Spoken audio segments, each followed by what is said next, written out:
So recently, we announced that Justice Democrats, in conjunction with brand new Congress and National Nurses United, decided to push for a Medicare For All system and try to make it a reality. We started a petition, and we have been using grassroots pressure to push corporate Democrats to the proper position on this, and it's working. It is absolutely, positively, without a doubt, unquestionably working. And what I've noticed is, in recent days, there seems to be less coverage in the mainstream media about it. Initially, when they thought it was cute, because they were like, oh, they moved a few of them, isn't that cute? They covered it, and they said, oh, look at this. You know, they view it as like, left-wing Tea Party is rising up and fighting. Well, yeah, there's a difference between us and the Tea Party in that the stuff we're fighting for is actually incredibly, colossally popular, and we're not really an AstroTurf movement, as some of the Tea Party was. Not all of it, but some of it, of course, was, you know, funded by billionaires and whatnot.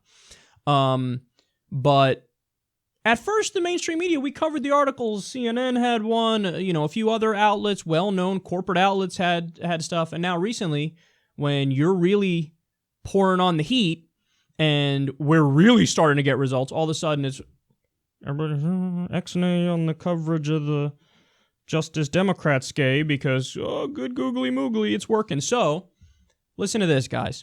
When we started, Representative John Conyers proposed a bill, H.R. 676. It's a Medicare For All bill. In other words, it's the exact correct policy. 72 House Democrats were co-sponsors to that bill. 72. Now, then, Justice Democrats, National Nurses United, brand new Congress. But really what that means is, because it's not like, hey, I deserve the credit or other people who are in positions within the movement deserve credit. No. Because we can't do dick on our own. What that means is what you guys did, the people, the grassroots, actual regular human beings with regular jobs who care about the country and care about making life better for people. You got involved, you signed the petition, you made the phone calls, and what happened?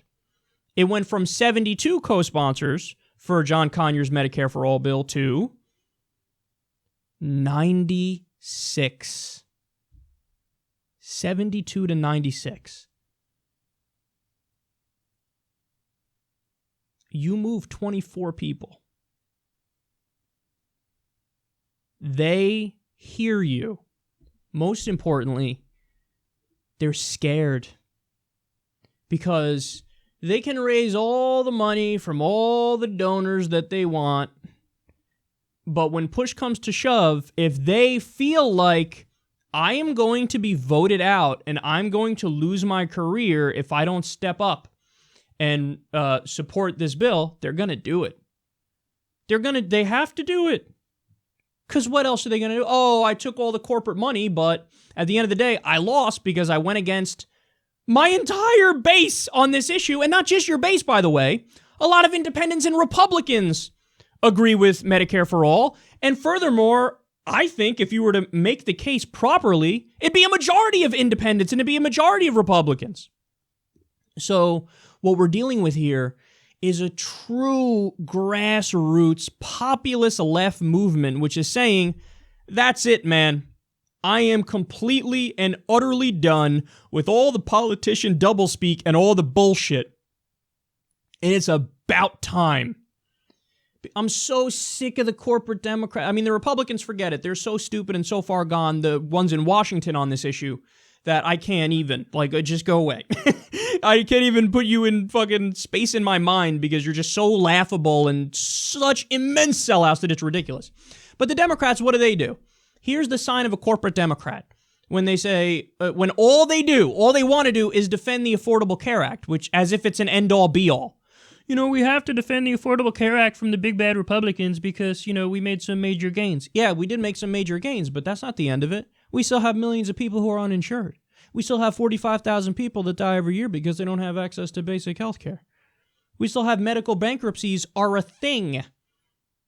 Other modern nations don't have that. So you want to go out there and say, well, we have to defend them move we made. I mean, we had a gaping gangrenous wound and we put a Band-Aid over it, and that's enough, right? A little Band-Aid with ointment and it'll take care of the wound. No, you got to really thoroughly clean it out and take medicine and you got to do the right thing. You got to go every other modern nation can do it, but we can't do it. What happened to we're number one? Do you remember that's the thing a lot of Democrats and Republicans say, we're number one, America's number one in the world, except in healthcare. We're going to have to settle for like number 37, and that's fine. We're going to have to be the worst of all the modern nations on this. But I thought you said we're number one, and we could be number one. Why not be number one in things that actually matter, like healthcare? Why not be number one in things that matter, like education, minimum wage?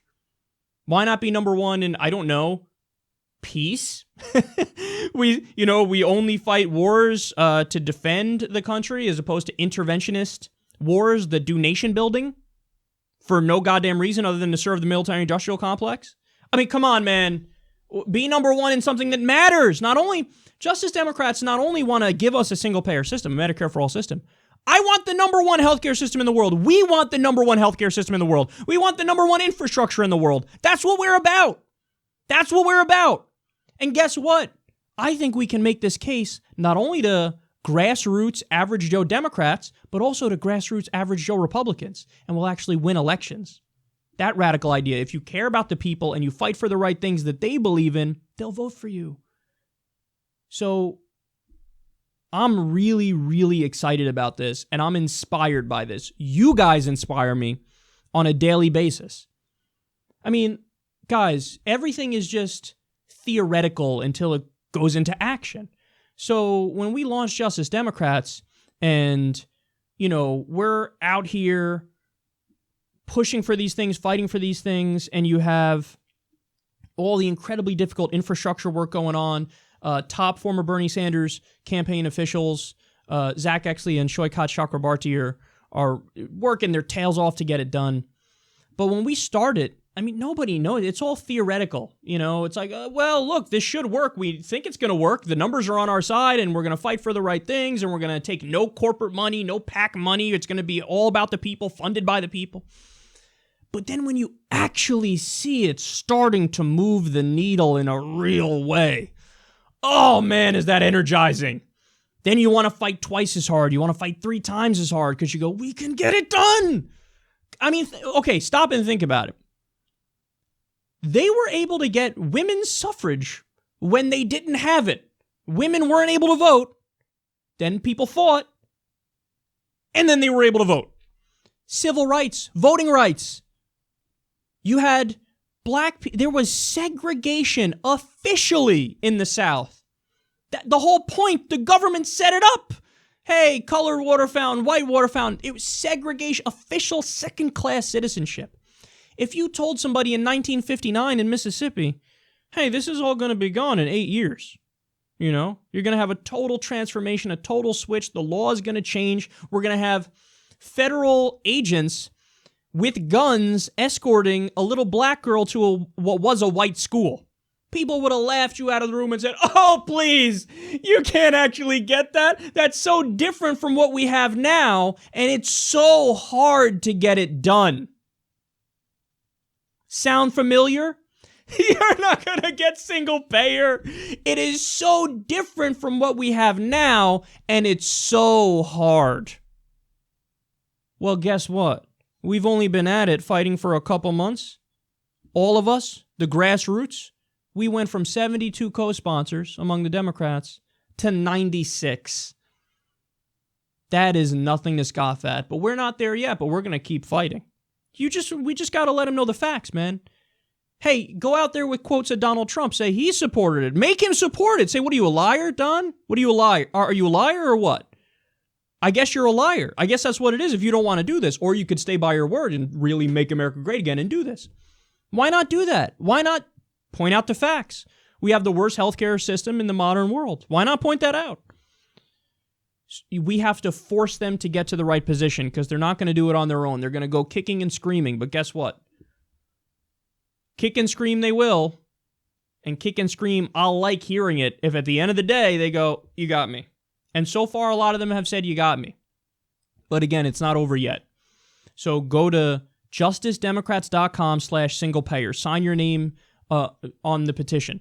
Guys, I want to be clear about something. You might think, oh, it doesn't even matter if you do that. No, it actually works. I told you there were some Democratic Congress people who called Justice Democrats and said, oh, yeah, you moved us.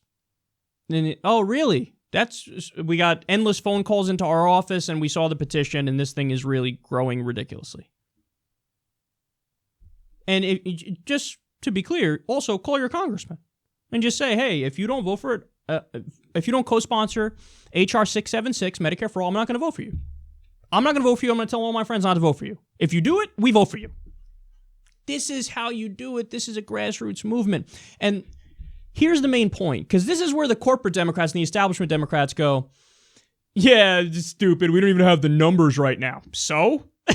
Like, I love this. If it's like, hey, let's do the right thing. No, you can't be in favor of the right thing when we don't have the numbers on it. As Dr. Martin Luther King Jr. said, the time is always right to do what is right.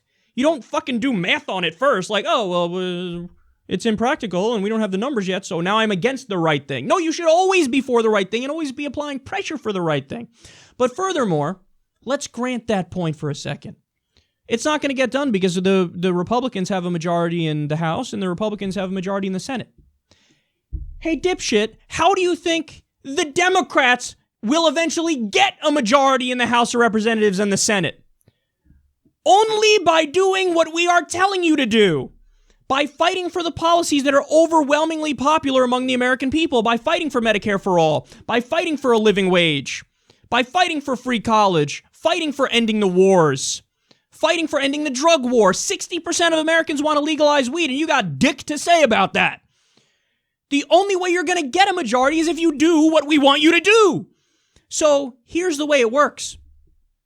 If the Democrats do full court press on Medicare for All and we don't stop, here's what happens. Either you twist their arms and you get it done very soon.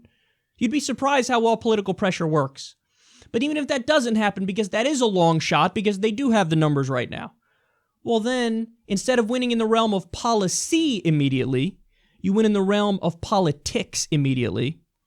You get the progressive wave, which takes over the country. You landslide in the next few elections. Then you have a supermajority again, and then you get it done. That's how this works. JusticeDemocrats.com. Let's do it, and let's not rest until we get there.